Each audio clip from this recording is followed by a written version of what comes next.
The Juniper Tree, a fairy tale by the brothers Grimm. It's now long ago, quite 2,000 years, since there was a rich man who had a beautiful and pious wife, and they loved each other dearly. They had, however, no children, though they wished for them very much, and the woman prayed for them day and night, but still they had none. Now there was a courtyard in front of their house in which was a juniper tree, and one day in the winter the woman was standing beneath it, paring herself an apple, and while she was paring herself the apple, she cut her finger, and the blood fell on the snow. "Ah," said the woman, and sighed right heavily, and looked at the blood before her, and was most unhappy. "Ah, if I but had a child as red as the blood and as white as snow." And while she thus spake, she became quite happy in her mind, and felt just as if that were going to happen. Then she went into her house, and a month went by, and the snow was gone, and 2 months, and then everything was green, and 3 months, and then all the flowers came out of the earth, and 4 months, and then all the trees and the wood grew thicker, and the green branches were all closely entwined, and the birds sang until the wood resounded, and the blossoms fell from the trees. Then the 5th month passed away, and she stood under the juniper tree, which smelt so sweetly that her heart leapt, and she fell on her knees and was beside herself with joy. And when the 6th month was over, the fruit was large and fine, and then she was quite still.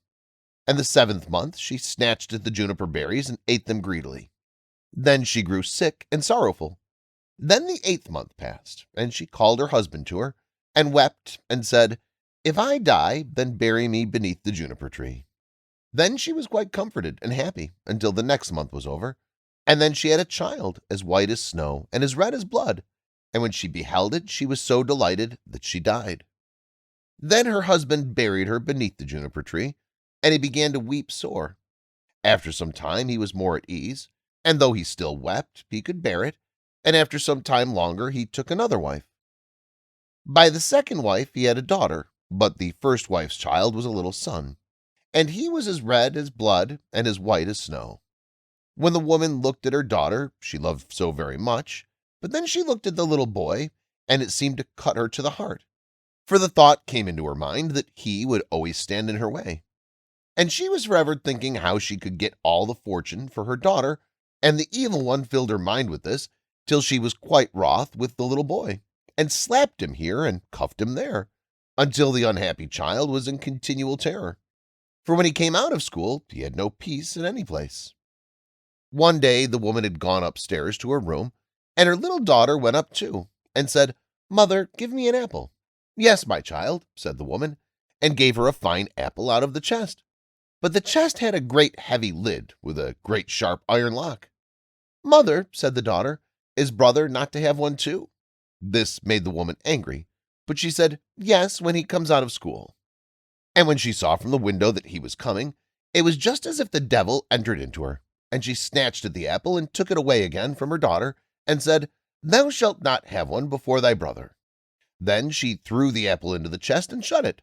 Then the little boy came in the door, and the devil made her say to him kindly, "My son, wilt thou have an apple?" And she looked wickedly at him.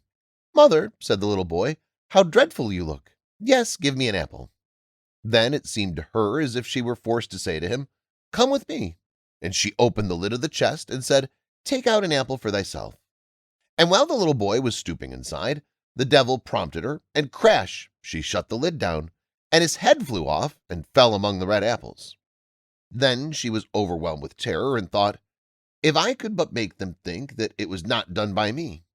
So she went upstairs to her room, to her chest of drawers, and took a white handkerchief out of the top drawer, and set the head on the neck again, and folded the handkerchief so that nothing could be seen.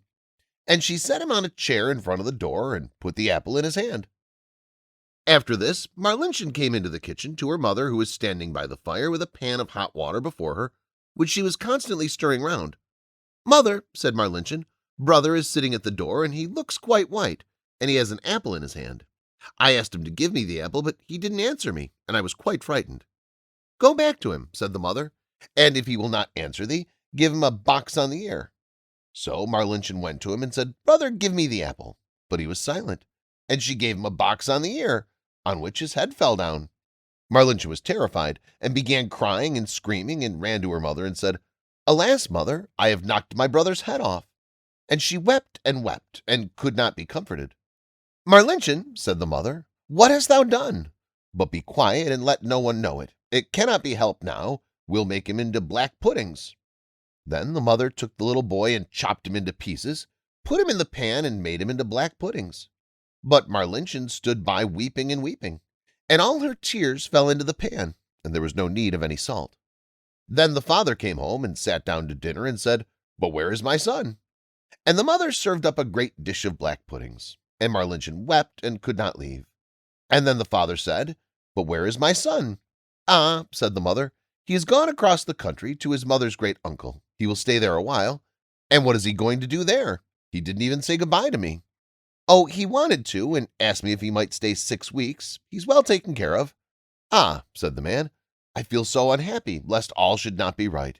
He ought to have said goodbye to me." With that he began to eat, and said, "Marlinchen, why art thou crying? Thy brother will certainly come back." Then he said, "Ah, wife, how delicious this food is. Give me some more." And the more he ate, the more he wanted to have, and he said, "Give me some more." "You shall have none of it. It seems to me as if it were all mine." And he ate and threw all the bones under the table, until he had finished the whole. But Marlinchen went away to her chest of drawers, and took her best silk handkerchief out of the bottom drawer, and got all the bones from beneath the table, and tied them up in her silk handkerchief, and carried them outside the door, weeping tears of blood. Then the juniper tree began to stir itself, and the branches parted asunder, and moved together again, just as if someone was rejoicing and clapping his hands. At the same time a mist seemed to arise from the tree, and in the center of this mist it burned like a fire, and a beautiful bird flew out of the fire, singing magnificently. And he flew high up in the air, and when he was gone, the juniper tree was just as it had been before, and the handkerchief with the bones was no longer there. Marlinchen, however, was as gay and happy as if her brother was still alive, and she went merrily into the house, and sat down to dinner and ate. But the bird flew away and lighted on a goldsmith's house, and began to sing. "My mother, she killed me. My father, he ate me. My sister, little Marlinchen, gathered together all my bones, tied them in a silken handkerchief, laid them beneath the juniper tree. Kywitt, kywitt, what a beautiful bird am I." The goldsmith was sitting in his workshop making a gold chain, when he heard the bird, which was singing on his roof, and very beautiful the song seemed to him. He stood up, but as he crossed the threshold he lost one of his slippers. But he went right away up the middle of the street with one shoe on and one sock. He had his apron on, and in one hand he had the gold chain, and in the other the pincers, and the sun was shining brightly on the street. Then he went right on and stood still, and said to the bird, "Bird," said he, then, "how beautiful thou canst sing. Sing me that piece again." "No," said the bird, "I'll not sing it twice for nothing. Give me the golden chain, and then I will sing it again for thee." "There," said the goldsmith, "there is the golden chain for thee. Now sing me that song again." Then the bird came and took the golden chain in his right claw, and went and sat in front of the goldsmith and sang, "My mother, she killed me. My father, he ate me. My sister, little Marlinchen, gathered together all my bones, tied them in a silken handkerchief, laid them beneath the juniper tree. Kywitt, kywitt, what a beautiful bird am I." Then the bird flew away to a shoemaker, and lighted on his roof, and sang, "My mother, she killed me. My father, he ate me. My sister, little Marlinchen, gathered together all my bones, tied them in a silken handkerchief, laid them beneath the juniper tree. Kywitt, kywitt, what a beautiful bird am I." The shoemaker heard that, and ran out the doors in his shirt sleeves, and looked up on his roof, and was forced to hold his hand before his eyes, lest the sun should blind him. "Bird," he said, "how beautifully thou canst sing." Then he called in at the door, "Wife, just come outside. There's a bird. Look at that bird. He can just sing well." Then he called his daughter and children and apprentices, boys and girls, and they all came up the street and looked at the bird, and saw how beautiful he was, and what fine red and green feathers he had, and how like real gold his neck was, and how his eyes and his head shone like stars. "Bird," said the shoemaker, "now sing me that song again." "Nay," said the bird, "I do not sing twice for nothing. Thou must give me something." "Wife," said the man, "go to the garret upon the top shelf. There stands a pair of red shoes. Bring them down." Then the wife went and brought the shoes. "There, bird," said the man, "now sing me that piece again." Then the bird came and took the shoes in his left claw, and flew back on the roof and sang, My mother, she killed me. My father, he ate me.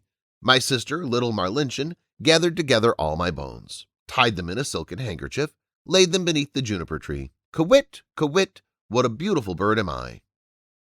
And when he had sung the whole, he flew away. In his right claw he had the chain, and the shoes in his left, and he flew away to a mill. And the mill went clip-clap, clip-clap, clip-clap. And in the mill sat 20 miller's men hewing a stone and cutting. Hick-hack, hick-hack, hick-hack. And the mill went clip-clap, clip-clap, clip-clap. And the bird went and sat on a lime tree, which stood in front of the mill, and sang, My mother, she killed me. Then one of them stopped working. My father, he ate me. Then 2 more stopped working, and listened to that. My little sister Marlinchen. Then 4 more stopped, gathered together all my bones, tied them to a silken handkerchief. Now 8 only were hewing, laid them beneath, now only 5, the juniper tree, and now only 1. Quit, quit, what a beautiful bird am I. Then the last stopped also, and heard the last words. Bird, said he, how beautifully thou singest. Let me too hear that. Sing that once more for me. Nay, said the bird, I will not sing twice for nothing. Give me the millstone, and I will sing it again. Yes, he said, if only it belonged to me, thou shouldst have it. Yes, said the others, and if he sings again, he shall have it. Then the bird came down, and the 20 millers all set to work with a beam and raised the stone up. And the bird stuck his head through the hole, and put the stone on as if it were a collar, and he flew onto the tree and sang. My mother, she killed me. My father, he ate me.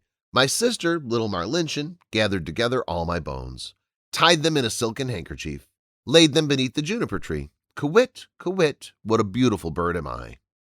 And when he had done singing, he spread his wings, and in his right claw he had the chain, and in his left the shoes, and round his neck the millstone, and he flew far away to his father's house. In the room sat the father, the mother, and Marlinchen at dinner, and the father said, How light-hearted I feel, how happy I am. Nay, said the mother, I feel so uneasy, just as if a heavy storm were coming. Marlinchen, however, sat weeping and weeping. And then came the bird flying, and as it seated itself on the roof, the father said, Ah, I feel so truly happy, and the sun is shining so beautifully outside. I feel just as if I were about to see some old friend again. Nay, said the woman, I feel so anxious, my teeth chatter, and I seem to have fire in my veins. And she tore her stays open. But Marlinchen sat in a corner crying, and held her plate before her eyes, and cried till it was quite wet. Then the bird sat on the juniper tree and sang, My mother, she killed me. Then the mother stopped her ears and shut her eyes and would not see or hear.